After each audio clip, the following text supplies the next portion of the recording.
Hello everyone, I hope you are all doing well. Himalaya की उन अनंत चोटियों में जहां बादल भी झुककर प्रणाम करते हैं, एक रहस्य युगों से जीवित है, न मृत्यु को स्वीकार करता न समय को। वह रहस्य किसी ग्रंथ में बंद नहीं, किसी मंदिर की दीवारों में नहीं, वह एक जीवित आत्मा है जिसे संसार महावतार बाबाजी के नाम से जानता है।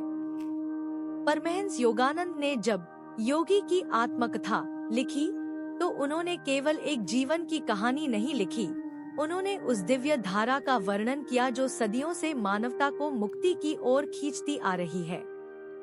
यह धारा बाबाजी से शुरू होती है, लाहिड़ी महाशय से होकर बहती है, श्री युक्तेश्वर गिरी के हाथों संवरती है और अंततः योगानंद के माध्यम से पूरे संसार तक पहुंचती है। यह कोई संयोग नहीं, यह एक दैवीय योजना है। आज हम उस यात्रा के पहले पड़ाव पर खड़े हैं, उस प्रश्न के सामने जो हर जिज्ञासु मन में उठता है, आखिर कौन है महावतार बाबाजी और क्यों वे मृत्यु को भी चुनौती देते हैं। योगानंद लिखते हैं कि बाबाजी का कोई जन्म प्रमाण नहीं, कोई मृत्यु तिथि नहीं, वे न किसी काल में बंधे हैं न किसी स्थान में, फिर भी वे हैं, थे और रहेंगे। यह सत्य जितना अविश्वसनीय लगता है उतना ही अटल है। क्रिया योग, वह प्राचीन विज्ञान जिसे बाबाजी ने पुनर्जीवित किया, केवल एक साधना नहीं है, यह आत्मा और परमात्मा के बीच का सबसे सीधा, सबसे शक्तिशाली पुल है। लाहिड़ी महाशय, जो एक साधारण सरकारी कर्मचारी थे, जब 1861 में रानीखेत के पहाड़ों में बाबाजी से मिले तो वह मुलाकात केवल दो व्यक्तियों की नहीं थी, वह युगों की प्रतीक्षा का अंत था। उस भेंट में बाबाजी ने लाहिड़ी महाशय को क्रिया योग की दीक्षा दी और कहा, जाओ, इस विद्या को गृहस्थ जीवन में जीते हुए सिद्ध करो, ताकि संसार जान सके कि मुक्ति केवल वन में नहीं, घर में भी मिल सकती है। यह थी उस महान लीला की शुरुआत, एक ऐसी कहानी जो हिमालय की गुफाओं से निकलकर अमेरिका के प्रेक्षागृहों तक गूंजी और आज भी उन हृदयों में जीवित है जो सच्चाई की तलाश में हैं। लाहिड़ी महाशय जब हिमालय से वापस काशी लौटे तो वे वही व्यक्ति नहीं थे जो गए थे। उनकी आंखों में एक अलौकिक शांति थी, उनके चेहरे पर एक दिव्य आभा थी और उनके हृदय में क्रिया योग की वह अमूल्य विद्या जल रही थी जो सदियों से केवल गुफाओं में सुरक्षित थी। काशी में अपने साधारण से घर में बैठकर एक सरकारी लेखाकार के रूप में अपना दैनिक कार्य करते हुए लाहिड़ी महाशय ने संसार को यह सिद्ध कर दिखाया कि परमात्मा की खोज के लिए न घर छोड़ना पड़ता है, न परिवार। क्रिया योग की साधना गृहस्थ जीवन के बीच भी पूर्ण रूप से फलती है।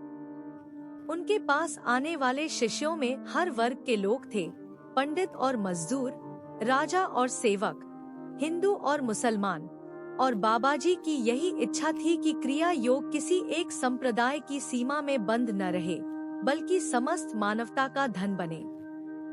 योगानंद जी ने योगी की आत्मकथा में लिखा है कि लाहिड़ी महाशय के शरीर से जो तेज निकलता था वह उनके पास बैठे लोगों के मन को स्वतः शांत कर देता था। शब्दों की आवश्यकता नहीं होती थी, उनकी उपस्थिति ही एक गहरा उपदेश थी। एक बार एक मृत शिष्य को उन्होंने पुनः जीवित किया, एक बार अपने शरीर के अनेक रूप एक साथ दिखाए।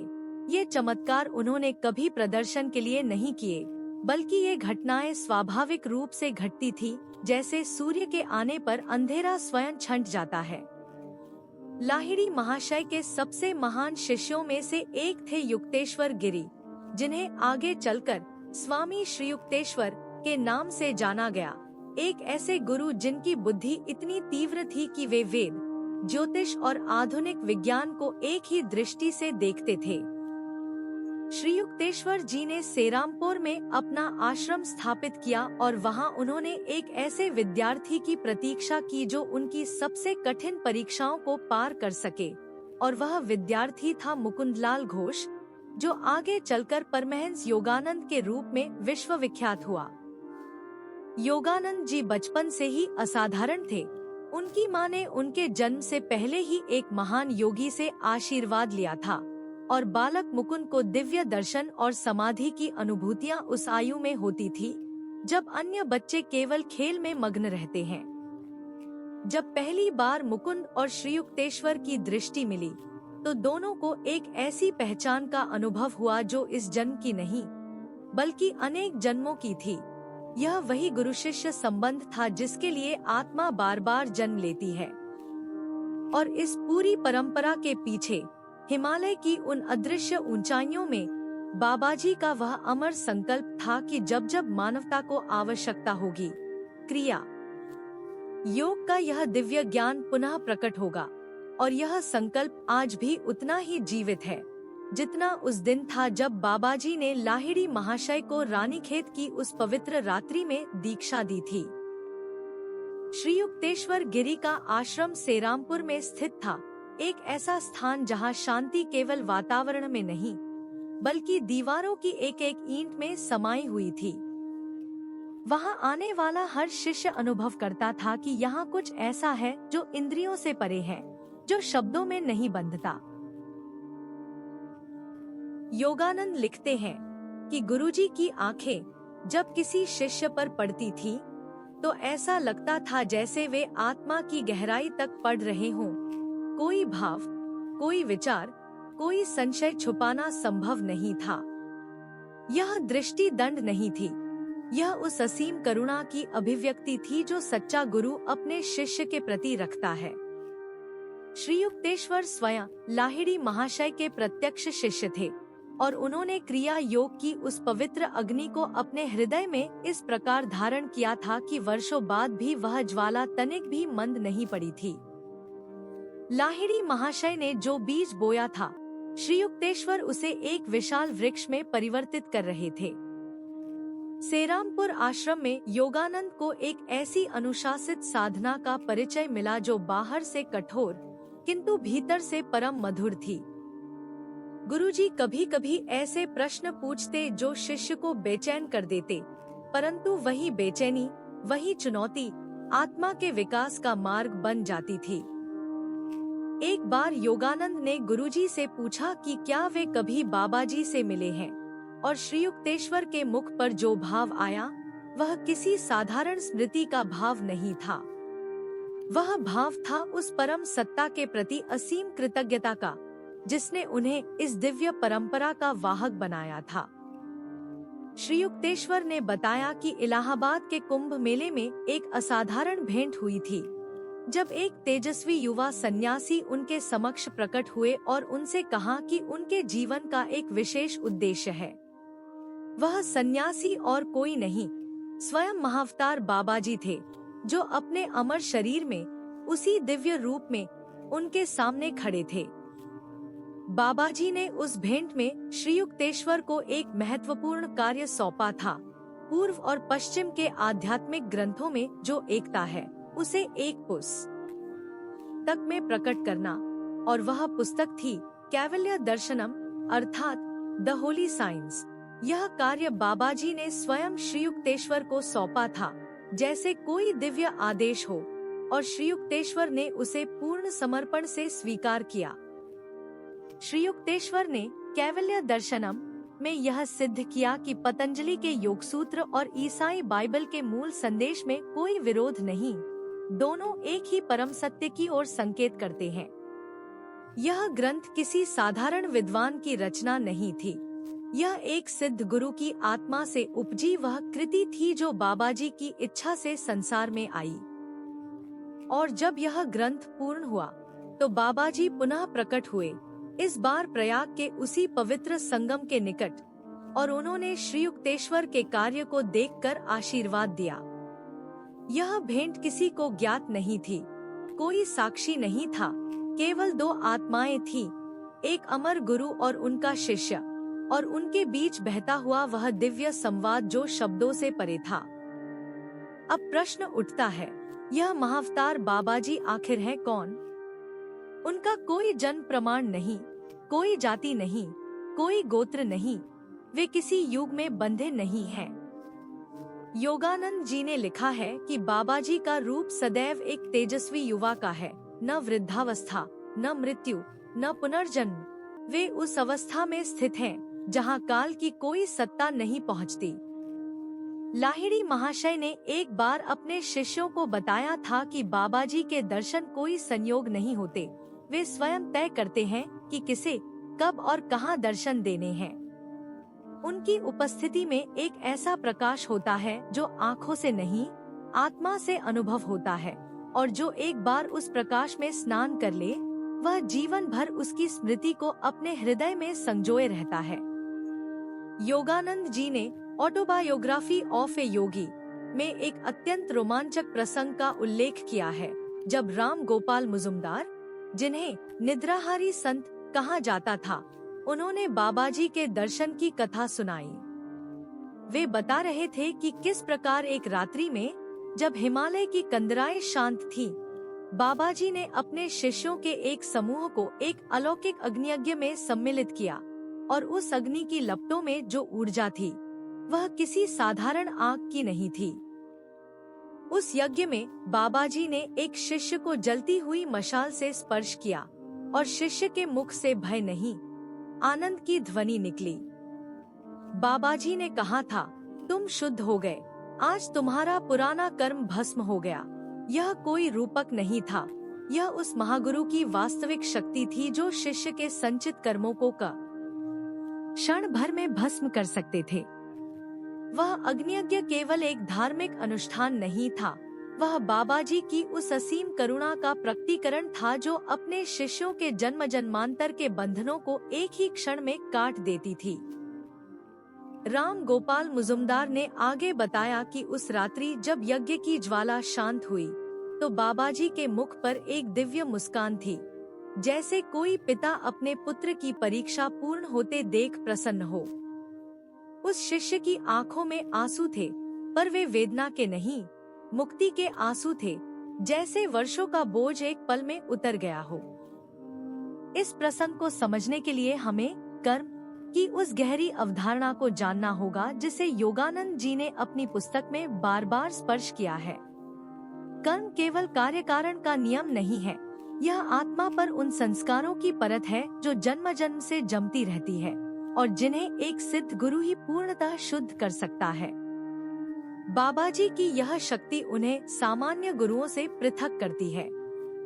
वे केवल ज्ञान नहीं देते, वे शिष्य की चेतना में सीधे प्रवेश कर, उसके अस्तित्व की जड़ों तक पहुंचकर, उस कर्म बीज को नष्ट कर देते हैं जो अन्यथा अनेक जन्मों तक फल देता रहता। योगानंद जी लिखते हैं कि बाबा जी का यह स्वरूप उन्हें महाअवतार अर्थात महान अवतार की श्रेणी में स्थापित करता है। वे किसी एक युग के लिए नहीं आए, वे सृष्टि के उस शाश्वत प्रवाह के संरक्षक हैं जो मानव जाति को अज्ञान के अंधकार से निकालकर आत्म साक्षात्कार की ओर ले जाता है। यह वही बाबा जी हैं जिन्होंने युगों पहले शंकराचार्य को क्रिया योग की दीक्षा दी थी, और जिन्होंने कबीर को भी अपना आशीर्वाद प्रदान किया था। योगानंद जी के अनुसार बाबा जी समय की सीमाओं से परे हैं, वे हर उस युग में प्रकट होते हैं जब धर्म को एक नई जीवंतता की आवश्यकता होती है। और फिर आता है वह ऐतिहासिक क्षण, सन 1861, जब हिमालय की उन्हीं पवित्र कंदराओं में लाहिड़ी महाशय बाबा जी से मिले। यह मिलन किसी संयोग का परिणाम नहीं था, यह उस दिव्य योजना की परिणति थी जो बाबा जी ने जन्मों पहले से बुन रखी थी, क्योंकि लाहिड़ी महाशय उनके सर्वाधिक प्रिय शिष्यों में से एक थे। लाहिड़ी महाशय उस समय ब्रिटिश सरकार के एक सामान्य लेखाधिकारी थे, रानीखेत में तैनात। जब वे पहली बार उस पर्वतीय क्षेत्र में पहुँचे, तो उनके भीतर एक अजीब सी पुकार उठी, जैसे कोई परिचित आवाज उन्हें किसी विशेष स्थान की ओर बुला रही हो, और वे उसे अनदेखा नहीं कर सके। वे पहाड़ की ओर चलते गए, जैसे कोई अदृश्य शक्ति उनके पैरों को दिशा दे रही हो। और तब उस निर्जन शिखर पर, जहां केवल हिमालय की ठंडी हवाएं और आकाश का अनंत विस्तार था, लाहिड़ी महाशय की दृष्टि एक तेजस्वी युवा सन्यासी पर पड़ी, जिनकी आंखों में हजारों वर्षों की गहराई थी। वह मुस्कुराए और उस मुस्कुराहट में कुछ ऐसा था जो लाहिड़ी महाशय के हृदय को भीतर तक हिला गया। श्यामाचरण, बाबाजी ने उनका नाम उस अपनेपन से लिया जैसे कोई युगों पुराना मित्र मिल रहा हो। लाहिड़ी महाशय स्तब्ध रह गए। यह सन्यासी उन्हें जानते हैं, उनका नाम जानते हैं, और उनकी आंखों में जो प्रेम था वह किसी अजनबी का नहीं था। बाबाजी ने कहा, मैं तुम्हारी प्रतीक्षा कर रहा था। ये शब्द कोई साधारण अभिवादन नहीं थे, ये एक ब्रह्मांडीय सत्य की घोषणा थी जो उस पर्वत की शांति में गूंज उठी और लाहिड़ी महाशय के अस्तित्व की नींव को हिला गई। उस रात बाबाजी ने लाहिड़ी महाशय को एक गुफा के पास ले जाकर एक सुनहरे महल का दर्शन कराया, एक ऐसा महल जो क्षण भर पहले वहाँ था ही नहीं। यह कोई स्वप्न नहीं था, यह माया और चेतना के उस आयाम का प्रत्यक्ष प्रमाण था जहाँ संकल्प ही सृष्टि बन जाता है। बाबाजी ने समझाया कि यह महल उनके पूर्वजन्म के संस्कारों का प्रतिफल है, और जब उनका कार्य पूर्ण हुआ उन्होंने उसी संकल्प से उस महल को विसर्जित कर दिया, जैसे कोई विचार मन से मिट जाता है। लाहिड़ी महाशय ने तब पहली बार जाना कि भौतिक जगत इस चेतना के सामने कितना नश्वर और पारदर्शी है। फिर वह क्षण आया जिसके लिए यह सारी लीला रची गई थी। बाबाजी ने लाहिड़ी महाशय को क्रिया योग की दीक्षा दी। यह दीक्षा कोई बाहरी अनुष्ठान नहीं थी, यह एक ऐसी आंतरिक जागृति थी जिसमें प्राण की शक्ति मेरुदंड में सचेतन रूप से प्रवाहित होने लगती है और आत्मा अपने वास्तविक स्वरूप की ओर लौटने लगती है। क्रिया योग वह प्राचीन विज्ञान था जो सतयुग में ऋषियों को ज्ञात था, परंतु कलयुग के अंधकार में लुप्त हो गया था। बाबाजी, जो स्वयं काल के परे हैं, उस विज्ञान के संरक्षक बने रहे, और अब समय आया था कि इसे पुनः मानवता को लौटाया जाए। दीक्षा के बाद लाहिड़ी महाशय कई दिनों तक बाबाजी के साथ उस हिमालयी आश्रम में रहे, जहां ऋषियों का एक छोटा समूह साधना में लीन था। वहां का वातावरण ऐसा था मानो समय ठहर गया हो। न भूख थी, न थकान, केवल एक असीम शांति और आनंद जो भीतर से फूटता था। परंतु बाबाजी जानते थे कि लाहिड़ी महाशय का कार्यक्षेत्र वह एकांत गुफा नहीं, बल्कि संसार के मध्य है। उन्होंने कहा, गृहस्थ जीवन में रहकर साधना करो, और जो भी तुमसे क्रिया योग मांगे उसे देने से मना मत करना। या गुरु आज्ञा। लाहिड़ी महाशय के हृदय में एक दीपक की तरह जल उठी, एक ऐसा दीपक जो अब जीवन भर बुझना नहीं था। वे समझ गए कि बाबाजी ने उन्हें केवल मोक्ष के लिए नहीं, बल्कि असंख्य आत्माओं के उद्धार के लिए चुना है। काशी की संकरी गलियों में जब लाहिड़ी महाशय लौटे तो बाहर से वे वही सरकारी लेखाकार थे, वही धोती, वही सादा जीवन, परंतु भीतर से वे एक ऐसे सिद्ध योगी बन चुके थे जिनकी आंखों में हिमालय की गहराई उतर आई थी। उनके घर का एक छोटा सा कमरा अब ध्यान मंदिर बन गया। प्रातःकाल से लेकर रात्रि तक जिज्ञासु, विद्वान, ब्राह्मण, व्यापारी सभी उनके द्वार पर आने लगे, और लाहिड़ी महाशय ने बाबाजी की आज्ञा के अनुसार किसी को भी क्रिया दीक्षा से वंचित नहीं किया। यहाँ योगानंद जी का वर्णन रोमांचकारी है। लाहिड़ी महाशय के पास आने वाले शिष्यों में ऊंच नीच, जाति धर्म का कोई भेद नहीं था। एक और पंडित और संस्कृत के विद्वान बैठते, तो दूसरी ओर साधारण मजदूर, और गुरु की करुणा सबके लिए समान थी। लाहिड़ी महाशय के जीवन का सबसे बड़ा चमत्कार यही था कि वे सांसारिक जीवन में रहते हुए पूर्णतः दिव्य थे।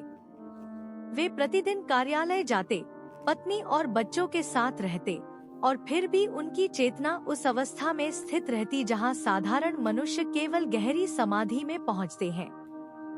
योगानंद जी लिखते हैं कि एक बार एक संशयी पंडित उनसे तर्क करने आया, यह सिद्ध करने के लिए कि ईश्वर साक्षात्कार केवल ग्रंथों से होता है, ध्यान से नहीं। लाहिड़ी महाशय मुस्कुराए, उस पंडित के मस्तक पर हल्के से हाथ रखा और वह पंडित घंटों के लिए समाधि में चला गया। लौटा तो उसके सारे तर्क मौन हो चुके थे। यह स्पर्श दीक्षा, जिसे शक्तिपात कहते हैं, लाहिड़ी महाशय के पास अद्भुत रूप से जागृत थी। बाबाजी की कृपा से उनमें यह सामर्थ्य आया था कि वे केवल दृष्टि या स्पर्श से ही शिष्य की कुंडलिनी को जगा सकते थे, वर्षों की साधना का फल क्षणों में दे सकते थे। काशी के उस छोटे से घर से क्रिया योग की लौ धीरे धीरे पूरे भारत में फैलने लगी। जो साधक वर्षों से भटक रहे थे, जिन्होंने अनेक मठों और आश्रमों की यात्राएं की थी, वे लाहिड़ी महाशय के पास आकर अनुभव करते कि जो खोज रहे थे वह यहीं मिल गया। और इन्हीं शिष्यों में से एक थे श्री युक्तेश्वर गिरी, जिनके बारे में स्वयं बाबाजी ने लाहिड़ी महाशय से कहा था कि यह बालक आगे चलकर एक महान योगी को जन्म देगा, वह योगी जो पश्चिम तक क्रिया योग की ज्योति ले जाएगा। वह भविष्यवाणी किसी और के लिए नहीं, बल्कि परमहंस योगानंद के लिए थी। बाबाजी की वह दृष्टि केवल एक भविष्यवाणी नहीं थी, वह एक दिव्य योजना थी जो हिमालय की गुफाओं में रची गई थी और जिसका विस्तार अटलांटिक महासागर के पार तक होना था। श्री युक्तेश्वर गिरी का जन्म सन 1855 में श्रीरामपुर में हुआ था। वे लाहिड़ी महाशय के उन शिष्यों में से थे जिन्होंने क्रिया योग को केवल एक साधना के रूप में नहीं, बल्कि विज्ञान और आत्मा के मिलन के रूप में देखा। उनकी बुद्धि उतनी ही तीव्र थी जितनी उनकी भक्ति गहरी थी। एक बार श्री युक्तेश्वर जी ने लाहिड़ी महाशय से पूछा कि क्या योग और विज्ञान में कोई विरोध है? लाहिड़ी महाशय मुस्कुराए और बोले, जो सच्चा विज्ञान है वही सच्चा योग है। यह एक वाक्य श्री युक्तेश्वर जी के जीवन की दिशा बन गया। श्री युक्तेश्वर जी ने अपने गुरु की आज्ञा से इलाहाबाद के कुंभ मेले में एक असाधारण मुलाकात की। वहाँ भीड़ के बीच एक दिव्य सन्यासी उनकी ओर बढ़े। वह और कोई नहीं, स्वयं महाअवतार बाबाजी थे। उस क्षण को योगानंद जी ने ऑटोबायोग्राफी ऑफ अ योगी में अद्वितीय श्रद्धा के साथ वर्णित किया है।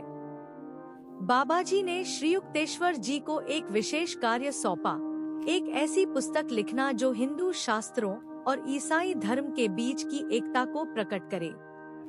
उन्होंने कहा, पश्चिम में एक महान आत्मा आएगी जो इस ज्ञान को संसार तक पहुंचाएगी।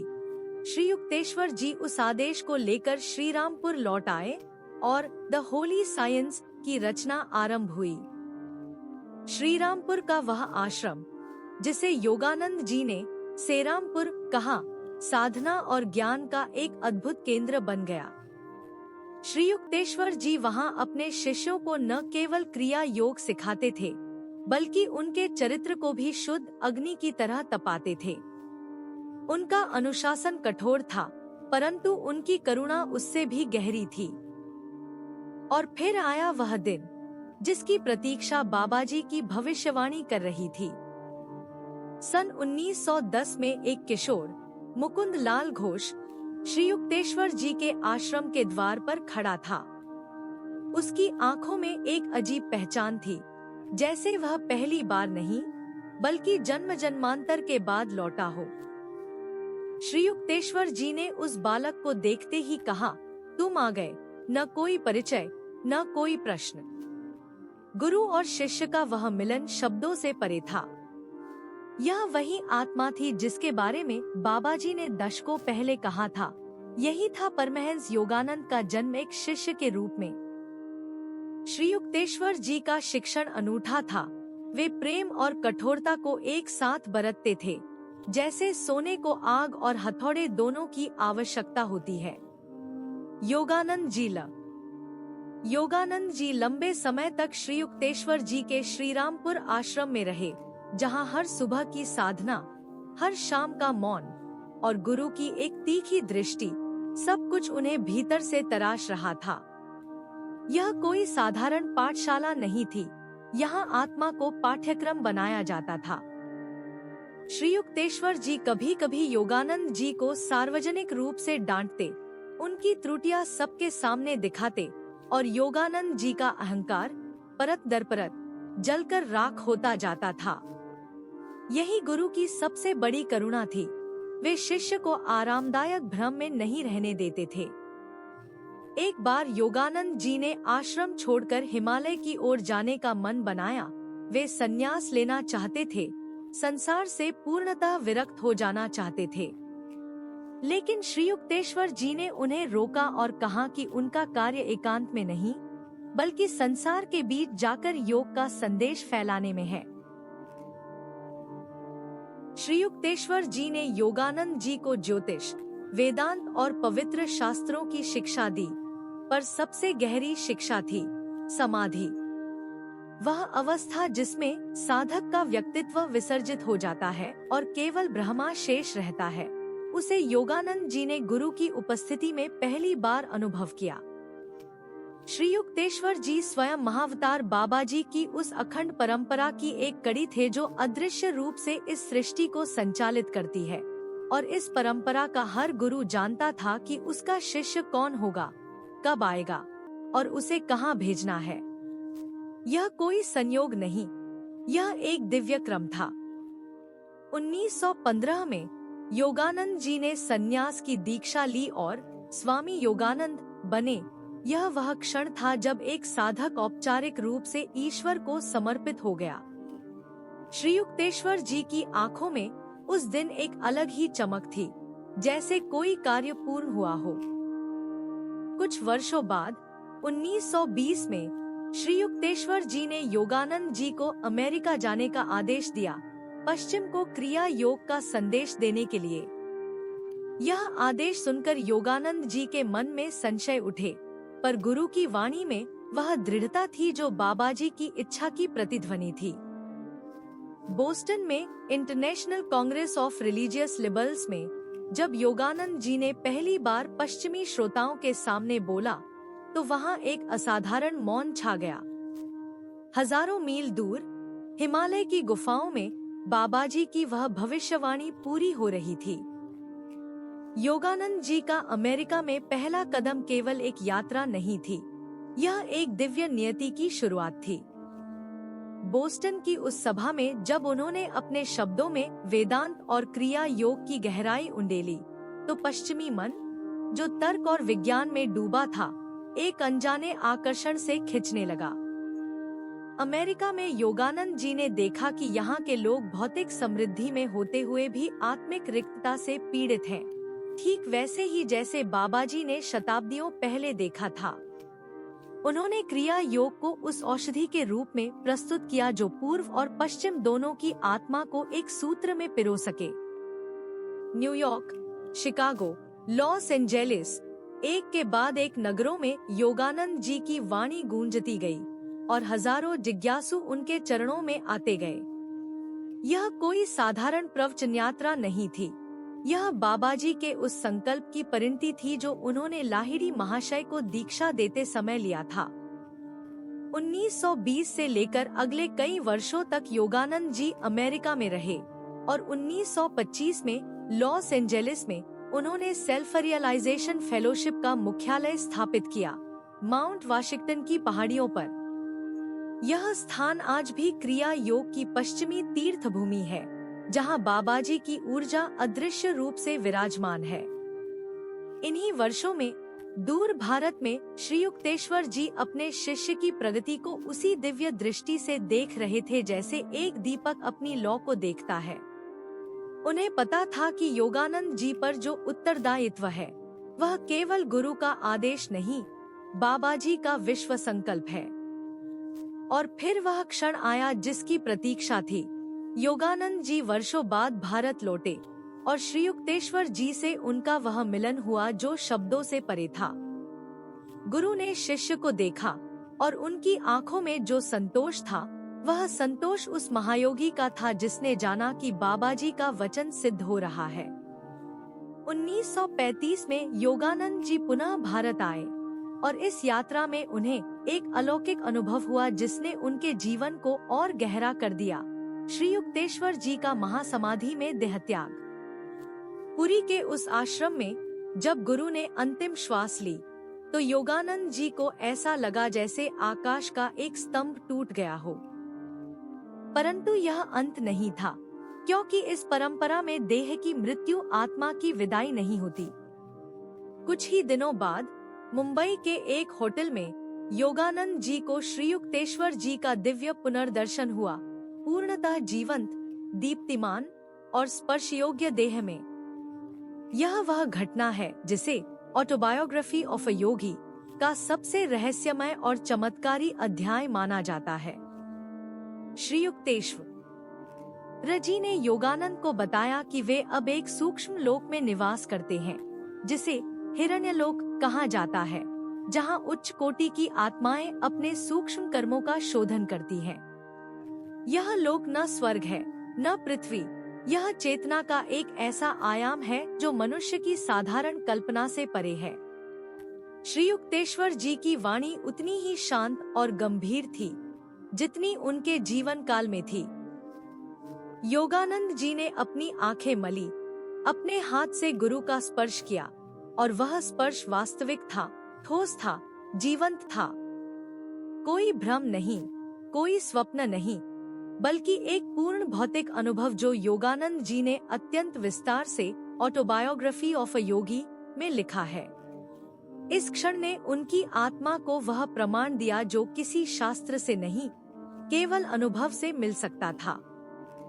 श्री युक्तेश्वर जी ने समझाया कि मृत्यु के पश्चात आत्मा 3 शरीरों से स्थूल, सूक्ष्म और कारण क्रमशः मुक्त होती है।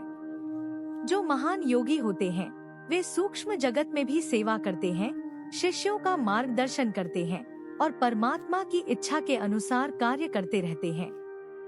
यह सनातन परंपरा की वह गहरी सच्चाई है जो पश्चिमी विज्ञान आज भी नहीं माप सकता। इस दिव्य पुनर्मिलन के पश्चात योगानंद जी के हृदय में एक नई ऊर्जा जागी, क्योंकि अब उन्हें पूर्ण विश्वास हो गया था कि गुरु शिष्य का बंधन देह की सीमाओं से परे है। वे समझ गए कि श्री युक्तेश्वर जी केवल उनके देहगुरु नहीं, बल्कि आत्मा के शाश्वत संरक्षक हैं। यही वह दर्शन है जो क्रिया योग परंपरा को अन्य सभी परंपराओं से विशिष्ट और अलौकिक बनाता है। अब इस परंपरा की दृष्टि पश्चिम की ओर मुड़ती है, क्योंकि महाअवतार बाबाजी का संकल्प केवल भारत तक सीमित नहीं था। लाहिड़ी महाशय से आरंभ हुई यह धारा श्री युक्तेश्वर जी के माध्यम से प्रवाहित होकर योगानंद जी के हाथों 7 समुद्र पार पहुंचने को तैयार थी। बाबाजी ने स्वयं योगानंद जी को यह दिव्य आदेश दिया था, तुम पश्चिम जाओगे और क्रिया योग का प्रकाश फैलाओगे। सन 1920 में योगानंद जी अमेरिका के बोस्टन शहर पहुंचे, एक धर्म सम्मेलन में भाग लेने के लिए, परंतु वास्तव में एक युग को बदलने के लिए। वहां उन्होंने अंग्रेजी में ऐसी ओजस्वी वाणी में बोला कि सभागार में उपस्थित हजारों लोग मंत्रमुग्ध हो गए। एक भारतीय सन्यासी ने पश्चिमी मंच से योग, ध्यान और आत्मज्ञान का ऐसा बीज बोया जो आने वाली सदियों में वटवृक्ष बनने वाला था।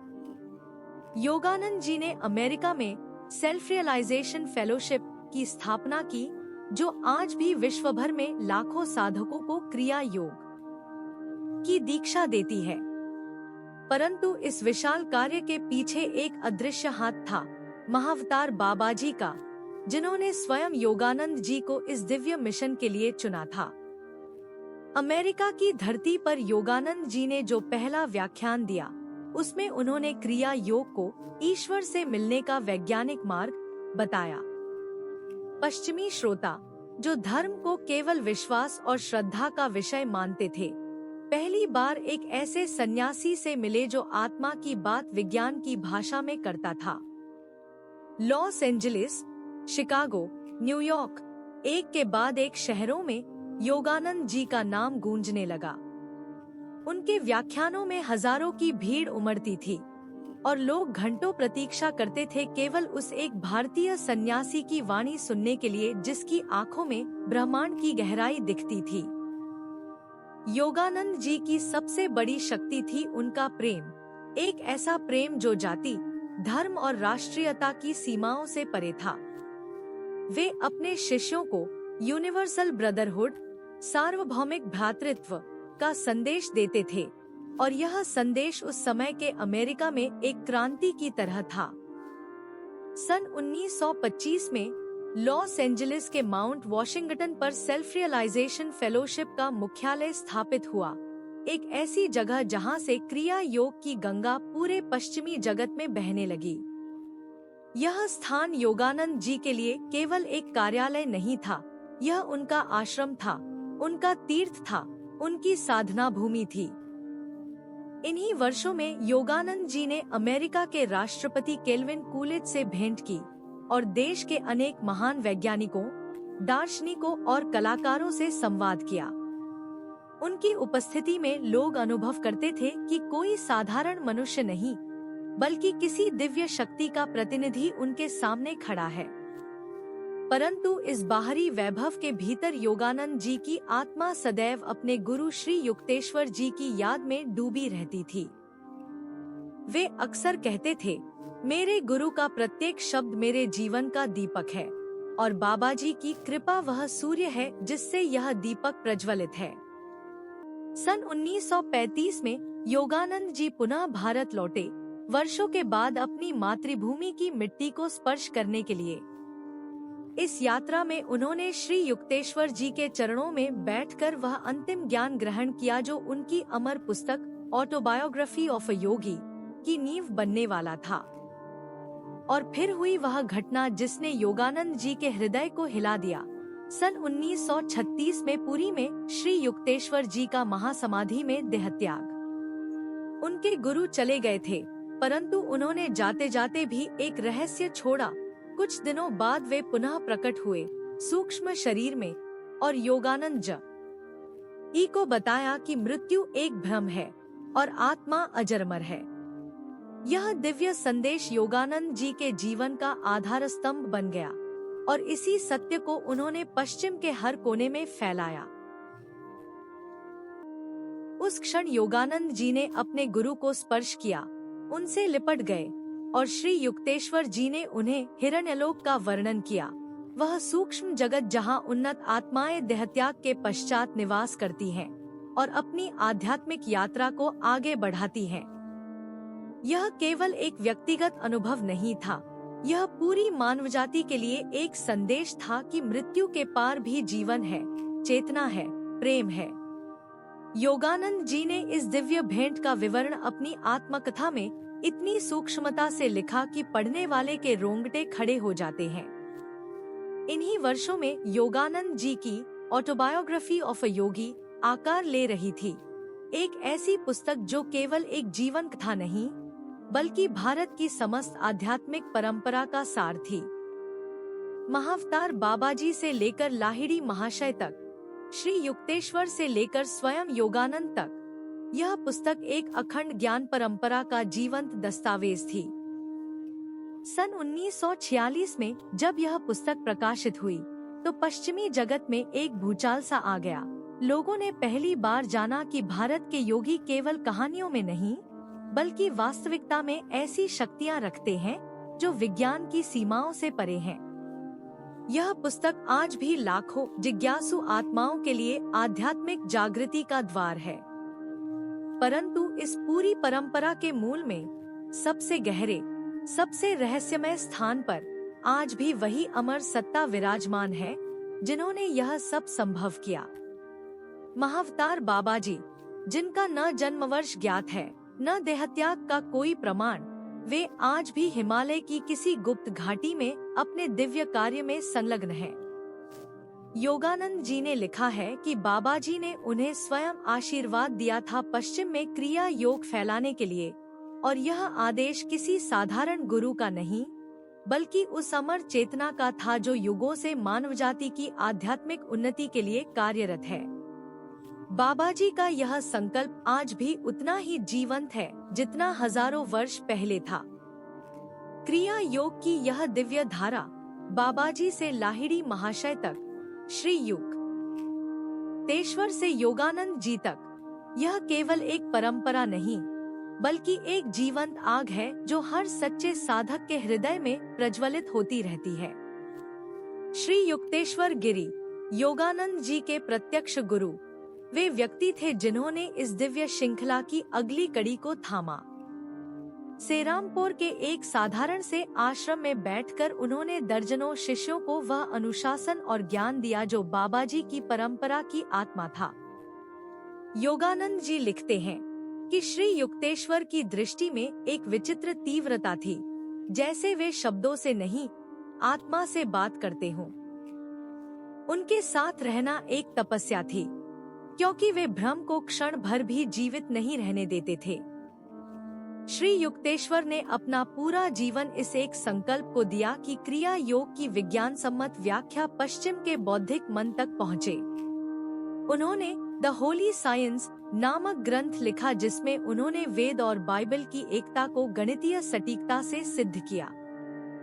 और फिर आया वह ऐतिहासिक क्षण जब श्री युक्तेश्वर ने बालक मुकुंद को, जो आगे चलकर परमहंस योगानंद बने, पहली बार देखा और कहा, तुम वही हो जिसका मुझे इंतजार था। यह मिलन केवल दो व्यक्तियों का नहीं, बल्कि दो युगों का संगम था। योगानंद जी के जीवन में गुरु शिष्य का यह संबंध अत्यंत कठोर और उतना ही करुणामय था। श्री युक्तेश्वर ने उन्हें कभी झूठी प्रशंसा नहीं दी, बल्कि हर उस अहंकार को, हर उस कमजोरी को निर्ममता से काटा जो मोक्ष के मार्ग में बाधा थी। वर्षों के इस कठोर प्रशिक्षण के बाद श्री युक्तेश्वर ने योगानंद जी को वह आदेश दिया जो बाबाजी ने कभी उन्हें दिया था, पश्चिम जाओ, अमेरिका जाओ और वहाँ के लोगों को क्रिया योग की दीक्षा दो।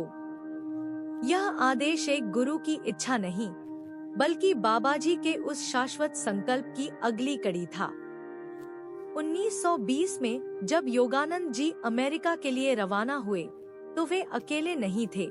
उनके साथ थी लाहिड़ी महाशय की तपस्या, श्री युक्तेश्वर का अनुशासन और बाबाजी का वह अदृश्य आशीर्वाद जो हर सच्चे मिशन की नींव होता है। बोस्टन की धरती पर जब उनका पहला कदम पड़ा, तो क्रिया योग ने पश्चिम की धरती को पहली बार स्पर्श किया। अमेरिका में योगानंद जी ने सेल्फ रियलाइजेशन फेलोशिप की स्थापना की और हजारों पश्चिमी साधकों को वह ध्यान की विधि सिखाई जो कभी हिमालय की गुफाओं में जन्मी थी। यह देखकर समझ आता है कि बाबाजी की दूरदृष्टि कितनी विशाल थी। उन्होंने युगों पहले ही जान लिया था कि आधुनिक मनुष्य को इस विज्ञान की सबसे अधिक आवश्यकता होगी। और इस पूरी यात्रा में बाबाजी से लाहिड़ी महाशय से श्री युक्तेश्वर गिरी तक और श्री युक्तेश्वर से योगानंद जी तक, यह परंपरा एक अखंड दीपशिखा की तरह जलती रही, जिसे न काल बुझा सका, न भूगोल रोक सका। योगानंद जी के अमेरिका प्रवास के वर्षों में एक घटना विशेष रूप से उल्लेखनीय है। जब वे गहरे ध्यान में थे, तब उन्हें बाबाजी की उपस्थिति का अनुभव हुआ, मानो वह दिव्य सत्ता अदृश्य रूप से उनके कार्य की रक्षा कर रही हो, उनका मार्गदर्शन कर रही हो। यह केवल एक गुरु शिष्य परंपरा नहीं थी, यह एक सुनियोजित आध्यात्मिक अभियान था, जिसमें बाबाजी ने स्वयं सूत्रधार की भूमिका निभाई और प्रत्येक शिष्य को ठीक उसी समय, ठीक उसी स्थान पर भेजा जब संसार को उसकी सबसे अधिक आवश्यकता थी। ऑटोबायोग्राफी ऑफ अ योगी, योगानंद जी की यह पुस्तक 1946 में प्रकाशित हुई और इसने संपूर्ण पश्चिमी जगत को हिला दिया। जो लोग कभी ध्यान का नाम भी नहीं जानते थे, वे इस पुस्तक को पढ़कर आत्मा की खोज में निकल पड़े। यह बाबाजी के संकल्प का ही साकार रूप था। इस पुस्तक में योगानंद जी ने बाबाजी का वर्णन इस प्रकार किया है, वे सदा तरुण हैं, उनका शरीर कभी वृद्ध नहीं होता, वे हिमालय की उन दुर्गम घाटियों में विचरण करते हैं जहां साधारण मनुष्य की पहुंच असंभव है। यह वर्णन पढ़कर लाखों हृदयों में एक अनजानी तड़प जाग उठी। बाबाजी के बारे में एक और रहस्य है जो योगानंद जी ने स्वयं स्वीकार किया। उनका वास्तविक नाम अज्ञात है। बाबाजी शब्द केवल एक आदर सूचक संबोधन है, जैसे हम किसी पूजनीय पिता को पुकारते हैं। उनकी वास्तविक पहचान उस अनंत में विलीन है जहां नाम और रूप की सीमाएं समाप्त हो जाती हैं। लाहिड़ी महाशय ने एक बार अपने शिष्यों से कहा था, जब भी तुम सच्चे हृदय से बाबा जी का स्मरण करोगे, वे तुम्हारी सहायता करेंगे। यह केवल भक्तिभाव की बात नहीं थी, यह उस दिव्य सत्ता की सर्वव्यापकता का प्रमाण था जो देह से परे, काल से परे विद्यमान है।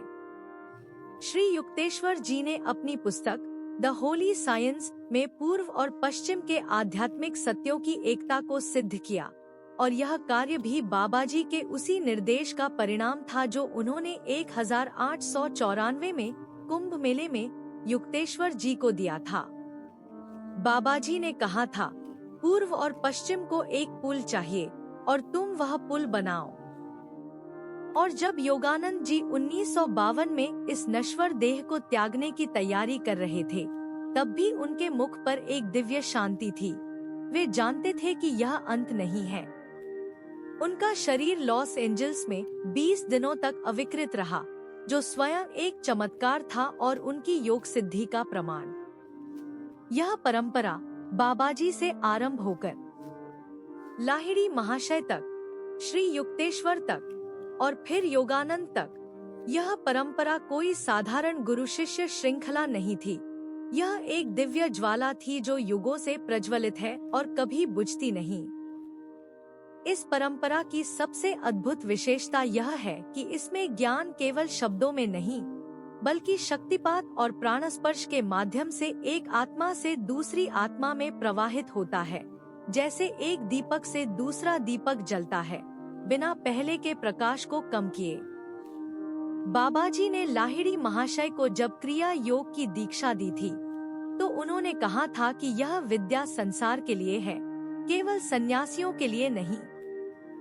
यह एक क्रांतिकारी घोषणा थी जिसने हजारों वर्षों की गोपनीयता की दीवार को तोड़ दिया। लाहिड़ी महाशय एक गृहस्थ थे, एक सरकारी कर्मचारी जो काशी की गलियों में साधारण जीवन जीते थे, और यही उनकी असाधारणता थी। उन्होंने सिद्ध किया कि परमात्मा की प्राप्ति के लिए संसार का त्याग नहीं, बल्कि संसार में रहकर परमात्मा को जीना आवश्यक है। श्री युक्तेश्वर ने इस ज्ञान को और परिष्कृत किया। उन्होंने पूर्व और पश्चिम के दर्शन के बीच एक सेतु बनाया। अपनी अमर कृति द होली साइंस में यह प्रमाणित किया कि विज्ञान और अध्यात्म दो अलग मार्ग नहीं, बल्कि एक ही सत्य के दो मुख हैं। और जब योगानंद जी पश्चिम गए, तो वे केवल एक सन्यासी नहीं गए, वे एक संपूर्ण सभ्यता की आध्यात्मिक विरासत को अपने हृदय में लेकर गए। अमेरिका की धरती पर उन्होंने लाखों लोगों को यह बताया कि ईश्वर दूर नहीं, वह तुम्हारी अपनी श्वास में, तुम्हारी अपनी चेतना में वास करता है। परंतु यह परंपरा केवल अतीत की बात नहीं है। बाबा जी आज भी हिमालय में विद्यमान है। योगानंद जी ने स्वयं लिखा है कि महाअवतार बाबा जी समय समय पर अपने भक्तों को दर्शन देते हैं, और जब भी पृथ्वी पर धर्म का संकट आता है, वे किसी न किसी रूप में मार्गदर्शन करते हैं। यह विचार मन को स्तब्ध कर देता है कि इसी पृथ्वी पर, इसी समय में एक ऐसी सत्ता विद्यमान है जो मृत्यु से परे है, जिसने शरीर को इच्छा से धारण किया है और इच्छा से ही उसे बनाए रखा है। यह कोई कल्पना नहीं, यह उन हजारों साधकों का अनुभव है जिन्होंने उनकी उपस्थिति को अनुभव किया है। क्रिया योग की यह विधि जो बाबा जी ने लाहिड़ी महाशय को दी, जो युक्तेश्वर ने योगानंद को दी और जो योगानंद ने सारे विश्व को दी, वह आज भी उतनी ही सजीव और प्रभावशाली है जितनी उस रात रानी खेत के हिमालय में थी जब दो आत्माएं मिली थी और एक युग का निर्माण हुआ था। और इस परंपरा का सबसे गहरा संदेश यही है कि प्रत्येक मनुष्य के भीतर वह बीज छुपा है जो बाबा जी के नाम से जाना जाता है, वह दिव्य चेतना का बीज जो हर जीव में सोया हुआ है, और क्रिया योग उस बीज को जागृत करने की कुंजी है। जब यह बीज अंकुरित होता है, तो साधक को अनुभव होता है कि वह केवल शरीर नहीं है, वह उस असीम आकाश का एक अंश है जिसे हम परमात्मा कहते हैं। योगानंद जी ने अपनी पुस्तक ऑटोबायोग्राफी ऑफ अ योगी में लिखा है कि बाबा जी का कार्य केवल एक व्यक्ति को मोक्ष दिलाना नहीं था, उनका उद्देश्य था एक ऐसी लहर उठाना जो संपूर्ण मानवता को छू जाए। और यही कारण था कि उन्होंने लाहिड़ी महाशय को चुना, एक गृहस्थ को, एक साधारण मनुष्य को, ताकि संसार देख सके कि मुक्ति केवल सन्यासियों का अधिकार नहीं है। लाहिड़ी महाशय का जीवन स्वयं में एक चमत्कार था। वे काशी में एक सरकारी लेखाकार थे, परिवार था, दायित्व था, संसार था, फिर भी उनकी समाधि इतनी गहरी थी कि शिष्य उनके पास बैठकर ही शांति अनुभव करते थे। बाबाजी ने उन्हें यही सिद्ध करने के लिए भेजा था कि परमात्मा और संसार एक साथ साधे जा सकते हैं। काशी की उन संकरी गलियों में जहां लाहिड़ी महाशय निवास करते थे, रात के अंधेरे में दीपक जलाकर क्रिया योग की दीक्षाएं होती थी। साधारण मनुष्य, व्यापारी, पंडित, मुसलमान, ईसाई सभी उनके पास आते थे और वे बिना किसी भेद के सबको एक ही विद्या देते थे। यह वह युग था जब धर्म की दीवारें ऊंची थी, पर लाहिड़ी महाशय ने उन्हें अपनी करुणा से पार कर लिया था। योगानंद जी ने लिखा है कि लाहिड़ी महाशय के एक शिष्य श्यामाचरण लाहिड़ी ने एक बार देखा कि गुरु के शरीर से प्रकाश निकल रहा था, एक सुनहरी आभा जो पूरे कमरे को आलोकित कर रही थी। यह कोई कल्पना नहीं थी, यह उस चेतना का प्रकटीकरण था जो क्रिया योग के अभ्यास से जागती है और अंततः शरीर के हर रोम में व्याप्त हो जाती है। श्री युक्तेश्वर जी, जो लाहिड़ी महाशय के प्रमुख शिष्यों में से थे, उन्होंने इस परंपरा को एक नया आयाम दिया।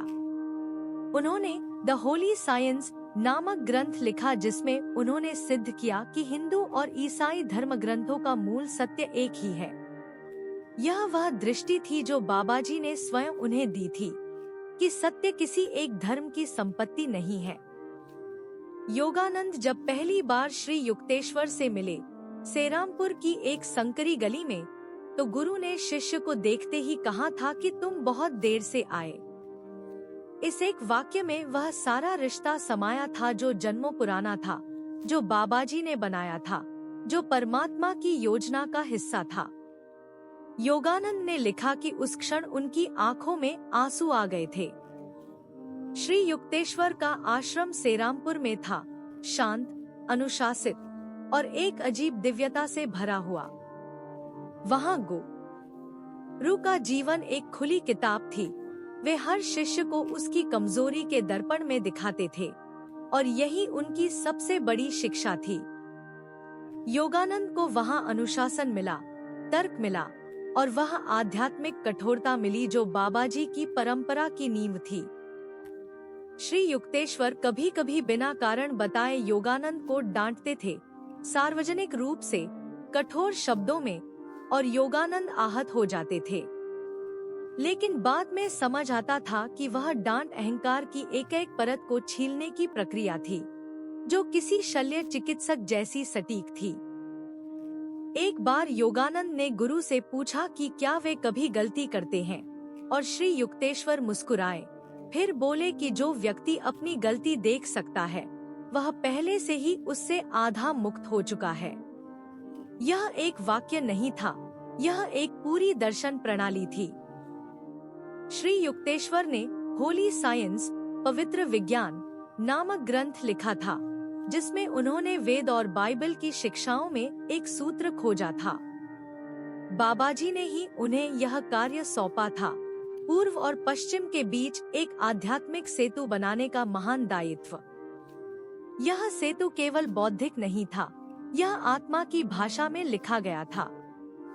श्री युक्तेश्वर का मानना था कि सभी सच्चे धर्म एक ही परम सत्य की ओर इशारा करते हैं और क्रिया योग वह मार्ग है जो हर साधक को उस सत्य तक पहुंचा सकता है, चाहे वह किसी भी देश या संस्कृति से हो।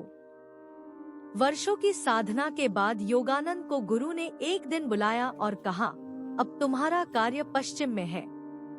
यह आदेश था, लेकिन इसमें एक पिता की वेदना भी थी, क्योंकि जो शिष्य सबसे प्रिय हो, उसे ही सबसे दूर भेजना पड़ता है। सन 1920 में योगानंद अमेरिका के लिए रवाना हुए, बोस्टन में एक धार्मिक सम्मेलन में भारत का प्रतिनिधित्व करने के लिए।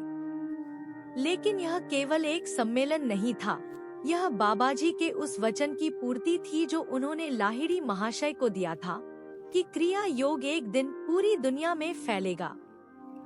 अमेरिका में योगानंद ने जो किया वह अभूतपूर्व था। लॉस एंजेलिस में सेल्फ रियलाइजेशन फेलोशिप की स्थापना की, हजारों लोगों को क्रिया योग की दीक्षा दी और ऑटोबायोग्राफी ऑफ अ योगी लिखी जो आज भी करोड़ों लोगों के जीवन को बदल रही है। यह किताब केवल एक जीवनी नहीं, यह बाबाजी की उपस्थिति का जीवित प्रमाण है। और इस पूरी यात्रा में लाहिड़ी महाशय से लेकर श्री युक्तेश्वर तक, श्री युक्तेश्वर से लेकर योगानंद तक एक अदृश्य धागा था जो हर कड़ी को जोड़ता था। वह धागा बाबाजी थे, न समय में बंधे, न देह में सीमित, बस उपस्थित, सदा उपस्थित।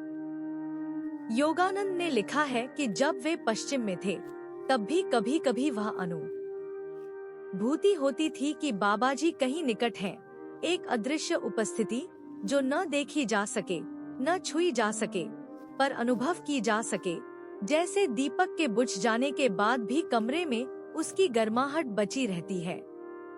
योगानंद जब अमेरिका में क्रिया योग का प्रसार कर रहे थे, तब एक रात उन्हें गहरे ध्यान में बाबाजी का साक्षात दर्शन हुआ।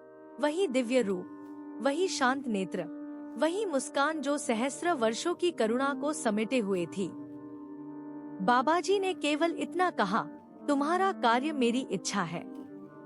यह कोई साधारण आशीर्वाद नहीं था, यह एक ब्रह्मांडीय आज्ञा थी जो हिमालय की गुफाओं से निकलकर पश्चिम के महानगरों तक पहुंची थी। क्रिया योग अब केवल भारत की नदियों और वनों तक सीमित नहीं रहा था, वह मानवता की सामूहिक विरासत बन चुका था। योगानंद ने अपनी आत्मकथा में लिखा है कि बाबाजी ने उन्हें स्पष्ट रूप से बताया था कि यह युग पश्चिम और पूर्व के मिलन का युग है, एक ऐसा संगम जो केवल भौगोलिक नहीं बल्कि आत्मिक है। और क्रिया योग वह सेतु है जो इन दो किनारों को जोड़ेगा। और इस संकल्प की गूंज तब सुनाई दी जब लाहिड़ी महाशय के असंख्य शिष्यों ने, चाहे वे गृहस्थ हों या सन्यासी, क्रिया की अग्नि को अपने भीतर जलाए रखा। उन्होंने यह सिद्ध किया कि मोक्ष केवल वनों में नहीं बल्कि जीवन के बीचों बीच, बाजारों में, घरों में, कार्यालयों में भी संभव है। श्री युक्तेश्वर इस परंपरा की वह कड़ी थे जिन्होंने ज्ञान को अनुशासन का रूप दिया। उन्होंने योगानंद को केवल ध्यान नहीं सिखाया बल्कि यह भी सिखाया कि सत्य को तर्क और विज्ञान की कसौटी पर परखना कोई अधर्म नहीं बल्कि सच्ची श्रद्धा की पहचान है। उनकी पवित्र विज्ञान नामक कृति इसी दृष्टि का प्रमाण है। और जब योगानंद ने पश्चिम में सैकड़ों जिज्ञासुओं को क्रिया की दीक्षा दी तो बाबाजी की वह प्रतिज्ञा पूर्ण होती दिखी, क्योंकि वे साधक जो कभी योग का नाम भी नहीं जानते थे, अब रीढ़ की धुरी में प्राण के प्रवाह को अनुभव कर रहे थे और उनकी आंखों में वही शांति थी जो हिमालय की चोटियों पर होती है। बाबाजी का रहस्य यही है, वे किसी एक काल के नहीं हैं। जब जब मानवता अंधकार में भटकती है, जब जब आत्माएं अपनी उत्पत्ति को भूलकर माया में खो जाती हैं, तब तब वह अदृश्य हाथ किसी साधक के कंधे पर आ टिकता है और वह साधक अचानक किसी अज्ञात खिंचाव से हिमालय की ओर मुड़ जाता है या किसी अजनबी के मुख से क्रिया का नाम सुनकर भीतर से कांप उठता है, जैसे किसी पुरानी स्मृति का द्वार खुल गया हो। योगानंद ने लिखा है कि बाबाजी केवल एक व्यक्ति नहीं, एक शाश्वत चेतना है जो इस ब्रह्मांड के उस सूक्ष्म तल पर विद्यमान है जहाँ काल और देह की कोई सीमा नहीं पहुँचती, जहाँ केवल प्रेम और ज्ञान का अखंड प्रवाह है। लाहिड़ी महाशय के जीवन में जो क्षण आया था, वाराणसी की उस नौकरी के बहाने, रानीखेत की वह पहाड़ी, वह गुफा, वह पुनर्मिलन, वह कोई संयोग नहीं था, वह बाबाजी की सुनियोजित दिव्य व्यवस्था थी जो दशकों पहले से बुनी जा रही थी। श्री युक्तेश्वर के जीवन में भी वही सूत्र दिखता है। कुंभ मेले में बाबाजी का वह संक्षिप्त किंतु ब्रह्मांडीय संवाद, जिसमें उन्होंने युक्तेश्वर को द होली साइंस लिखने की आज्ञा दी और पूर्व तथा पश्चिम के आध्यात्मिक सत्य को एक सूत्र में पिरोने का भार सौंपा। और फिर योगानंद, एक बालक जो 12 वर्ष की आयु से ही किसी अज्ञात गुरु को खोज रहा था, जिसके हृदय में एक अनुत्तरित पुकार थी, वह पुकार भी बाबाजी ने ही जन्मों पहले जलाई थी, ताकि वह पश्चिम तक उनकी ज्योति ले जा सके। ऑटोबायोग्राफी ऑफ अ योगी केवल एक आत्मकथा नहीं है, यह बाबाजी की उस महायोजना का लिखित रूप है जो उन्होंने मानवजाति के आध्यात्मिक उत्थान के लिए बनाई थी, और जिसका एक एक अध्याय किसी न किसी शिष्य के जीवन में साकार हुआ। जब यह पुस्तक 1946 में प्रकाशित हुई, तो लाखों पाठकों ने अनुभव किया कि उन्हें पढ़ते समय एक अजीब शांति घेर लेती है।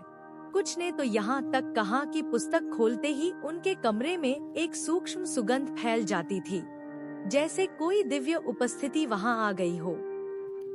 योगानंद ने स्वयं कहा था कि बाबाजी ने उन्हें आश्वासन दिया था कि जो भी इस पुस्तक को भक्तिभाव से पढ़ेगा, उस पर उनकी विशेष कृपा होगी। यह कोई काव्यात्मक वक्तव्य नहीं था, यह एक दीक्षित गुरु की प्रत्यक्ष प्रतिज्ञा थी। क्रिया योग की परंपरा में यह भी माना जाता है कि बाबाजी ने इस युग में 3 महान स्तंभ खड़े किए। लाहिड़ी महाशय गृहस्थ जीवन में साधना के प्रतीक बने, श्री युक्तेश्वर ज्ञान और अनुशासन के, और योगानंद प्रेम और सेवा के। तीनों मिलकर एक पूर्ण मार्ग बनाते हैं। और आज जब सेल्फ रियलाइजेशन फेलोशिप के आश्रमों में, जब लॉस एंजलिस की उस पहाड़ी पर जहां योगानंद ने ध्यान किया था, वहां कोई साधक आंखें बंद कर क्रिया करता है, तो वह अकेला नहीं होता। उसके पीछे एक अखंड धारा है, एक दिव्य श्रृंखला है जो हिमालय की उन गुफाओं से आती है जहां बाबाजी आज भी विराजमान है। यह धारा न कभी टूटी, न कभी रुकी, यह बस बहती रही, युग से युग तक, शिष्य से शिष्य तक। और जब हम इस पूरी यात्रा को देखते हैं, लाहिड़ी महाशय का वह पहला दर्शन, रानीखेत की वह रात, वह क्रिया दीक्षा, तो लगता है जैसे यह सब किसी एक महाकाव्य का हिस्सा है। बाबाजी ने लाहिड़ी को चुना, लाहिड़ी ने युक्तेश्वर को तराशा, युक्तेश्वर ने योगानंद को संसार में भेजा। यह कोई संयोग नहीं, यह ईश्वरीय विधान था।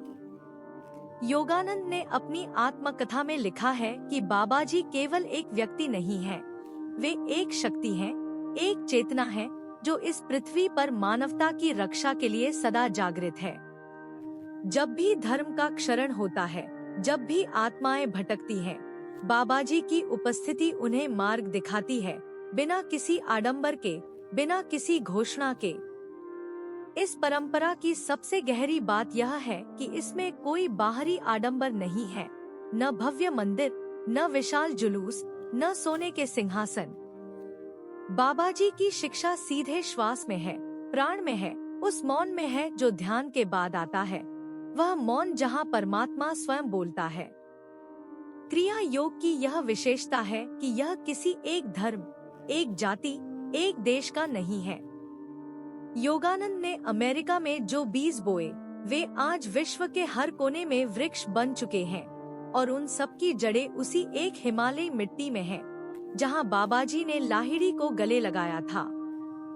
योगानंद ने एक स्थान पर लिखा है कि बाबाजी ने उन्हें आशीर्वाद देते हुए कहा था, तुम जो कार्य पश्चिम में करोगे वह ईश्वर की इच्छा है। उस एक वाक्य में कितना विश्वास था, कितना प्रेम था, एक गुरु का अपने शिष्य पर, एक दिव्य आत्मा का मानव जाति पर।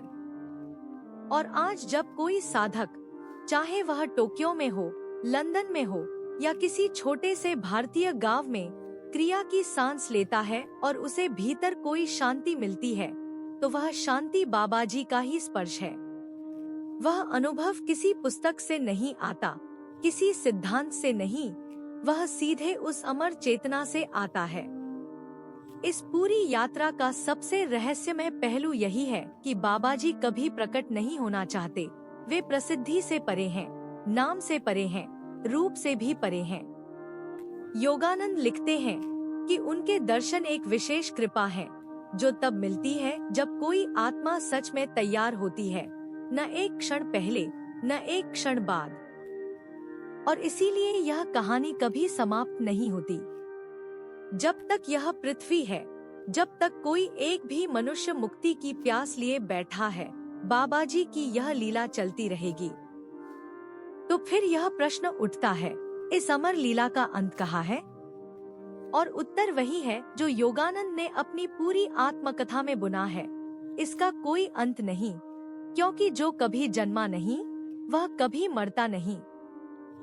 लाहिड़ी महाशय से लेकर श्री युक्तेश्वर तक और श्री युक्तेश्वर से लेकर योगानंद तक यह परंपरा एक दीपक से दूसरे दीपक को जलाने जैसी है, जहाँ पहली लौ आज भी उतनी ही प्रज्वलित है जितनी हजारों वर्ष पहले थी।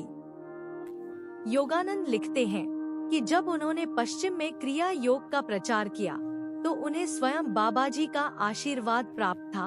वह दिव्य आदेश जो रानीखेत की उस पवित्र रात्रि में लाहिड़ी महाशय को दिया गया था, वह अब पूरे विश्व में फैल रहा था। क्रिया योग केवल एक सांस लेने की विधि नहीं है, यह आत्मा की उस यात्रा का मार्ग है जो बाहर से भीतर की ओर, समय से परे और मृत्यु से परे जाती है। बाबा जी ने इसे इसीलिए पुनर्जीवित किया क्योंकि यह मानवता की सबसे गहरी पुकार का उत्तर है। जो साधक आज भी हिमालय की किसी एकांत कंदरा में या किसी शहर के कमरे में आंखें बंद कर प्राणायाम करता है, वह अनजाने में उसी धारा से जुड़ता है जिसे बाबा जी ने युगों पहले प्रवाहित किया था। यह संबंध अदृश्य है पर अटूट है। योगानंद ने अपनी आत्मकथा के अंतिम पृष्ठों में एक गहरी बात कही कि बाबा जी का कार्य केवल व्यक्तियों को नहीं बल्कि युगों को दिशा देता है। वे उन अदृश्य हाथों में से हैं जो इस पृथ्वी के आध्यात्मिक भाग्य को संवारते हैं बिना किसी को पता चले। इस पूरी गाथा में सबसे सुंदर तथ्य यही है कि बाबा जी ने कभी कोई ग्रंथ नहीं लिखा, कोई मठ नहीं बनाया, कोई सिंहासन नहीं सजाया। उनका एकमात्र मंदिर वह मानव हृदय है जो सच्चाई से ईश्वर को खोजता है। श्री युक्तेश्वर ने योगानंद से एक बार कहा था, जो गुरु शिष्य परंपरा में सच्चे भाव से प्रवेश करता है उसे बाबा जी की कृपा स्वतः प्राप्त होती है। वह देखें या न देखें, जाने या न जाने, यह वाक्य ही इस पूरी यात्रा का सार है।